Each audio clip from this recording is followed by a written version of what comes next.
Face aux sciences, Anthony Abbott, titulaire de la bourse régionale de formation doctorale du Conseil régional.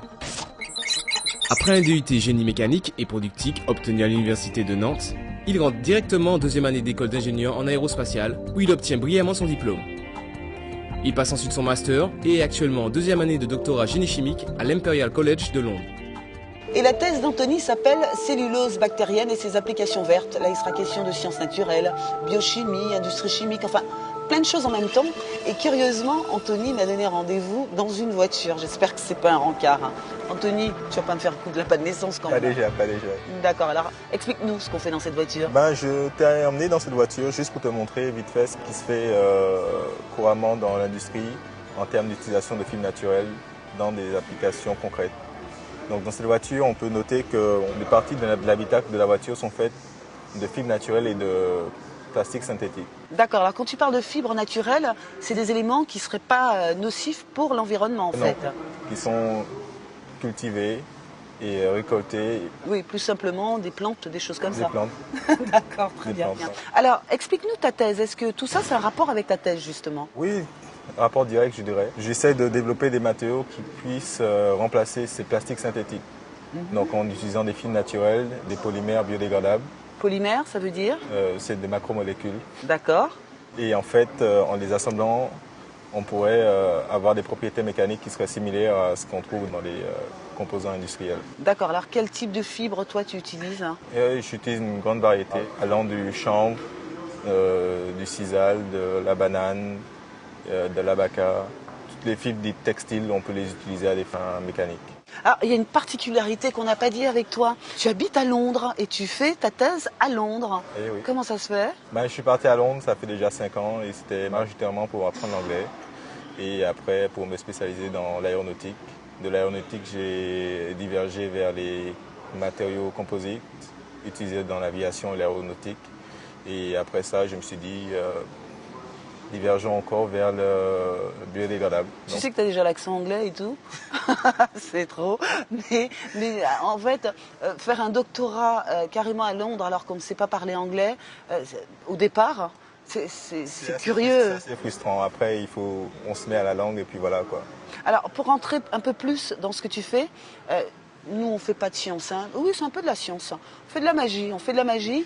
Je te propose de t'emmener, mais très, très, très rapidement, dans un endroit qui ne fait pas de recyclage, mais qui collecte des produits afin de les recycler. Comme ça, tu pourras mieux nous montrer un petit peu ce que tu peux faire, ce que tu pourras faire quand tu seras docteur, par exemple. Tu es prêt? Il n'y a pas de souci. On y va? Allez, on y va. Ok. J'avais la bonne formule magique. Ça va bien, toi? Si, ça va. En entier? Bah ouais, okay. Apparemment. Alors, tu vois, ici à Martinique Recyclage, Anthony, on ne fait pas de recyclage, en fait. Hein, mais on collecte tout ce qui est néfaste pour l'environnement. On envoie ailleurs pour recycler. Voilà. Alors, dis-moi, est-ce que c'est ce type de matériau qui t'intéresse pour ta thèse? Tiens, par exemple, ces bouteilles de plastique. Est-ce que tu penses qu'une bouteille comme ça, au hasard, sans trop montrer la marque, est-ce que tu peux modifier une bouteille comme ça? Non, ce type de plastique n'est pas modifiable. On est obligé de l'envoyer et de le traiter. D'accord, on en refait une bouteille, quoi, au pire des cas. Alors, tu as un exemple à nous montrer? Par exemple, on peut aller vers les bouteilles blanches de polyéthylène. D'accord. Qui sont polyéthylène, ça veut dire qu'il y a du pétrole dedans? Voilà, c'est des plastiques synthétiques. D'accord, alors, un exemple? Si on pense au type de bouteille qui est fait de polyéthylène, dans ce que je fais, j'utilise des matériaux biodégradables qui peuvent remplir la fonction de ce polyéthylène. Donc en fait, j'utilise un matériau qui est d'origine microbienne, qui est totalement biodégradable. On le remet dans du compost, dans une décharge et il retourne à l'état naturel. Mais dis donc, c'est du travail en perspective ça pour toi, hein? Quel type de société peut t'accueillir en Martinique? Je pense qu'il y a des sociétés qui doivent se monter dans la valorisation des déchets agricoles ou autres. Et en fait, ce serait intéressant de pouvoir faire des matériaux locaux pour des applications de faibles contraintes mécaniques, du style packaging ou des emballages quelconques. D'accord, il te reste encore 2 ans à faire à Londres, c'est ça? Un an. Ouh, mais tu vas revenir dans 1 an. Bah ouais. J'ai une bonne idée, moi, pour que tu aies envie de revenir très très vite, juste après avoir passé ta thèse quand même. Hein. C'est le plus important. D'accord, je t'emmène quelque part. Okay. Et en plus, tu vas voir, c'est un peu lié avec ce que tu cherches, avec ta thèse. On y va? Ouais. Ok, on y va.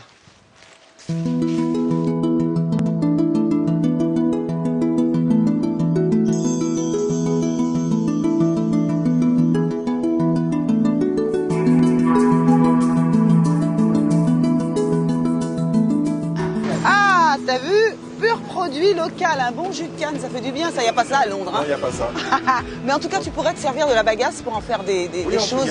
Il y a possibilité d'investiguer et de se renseigner pour savoir dans quelle modification peut être faite pour valoriser la bagasse. On fait déjà du bioéthanol avec ça, même en Guadeloupe, il me semble déjà. En Guadeloupe, au Brésil, c'est des champions du monde en bioéthanol. Et il y a possibilité de valoriser toutes les masses agricoles et d'en faire quelque chose d'utile et de surcroît biodégradable. Ce qu'on appelle la biomasse. Voilà. Tu sais que je sais des choses, moi aussi. Je rigole. Alors, Anthony, un de nos moments préférés dans cette émission, c'est de connaître les motivations de nos doctorants, nous dire pourquoi tu as cette passion de faire des études. Tu regardes cette caméra et tu leur expliques. Ma passion première, c'est de comprendre ce qui nous entoure. Et en fait, en faisant des recherches, on a la possibilité d'amener une petite pierre à l'édifice qui servira aux générations prochaines dans la compréhension de ce qu'on fait et qui pourrait être utile à des fins industrielles aussi. Et l'une des remarques que je voudrais faire, c'est qu'en tant qu'étudiant, il ne faut pas chercher à s'auto-censurer et mettre la volonté, on peut arriver à ce qu'on veut en fait. Et à force de travail et de rigueur, plus ou moins. À très bientôt. OK. I wish you good study. Thank you very much. À bientôt. Ciao, ciao. Bye bye.